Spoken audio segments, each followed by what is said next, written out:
napakahirap kapag nasa public school ka and you want to get something or you want to buy something and you will end up loaning. Parang wala kang choice kundi ito, kailangan mag-loan ng ganito para makabili ka ng laptop, para makabili ka ng mga ganito, ganyan.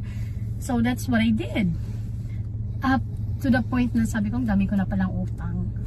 Tapos guys, it's hard too because the school was far. I was assigned in a mountainous area. Talagang malayo. Mahirap yung sasakyan.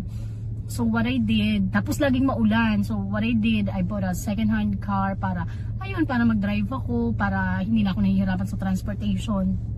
Tapos na-realize ko noon, grabe pala yung gastos sa gasolina. Kailangan ko nang matutong kailangan ko nang mag-drive ng motorcycle. So, I did bought a motorcycle. So, pag hindi naman maulan guys, yun ang ginagamit ko. Pero, sabi ko ngayong 3 years to pay ng mga loans na to, it takes so much time. Parang ang tagal niya talaga.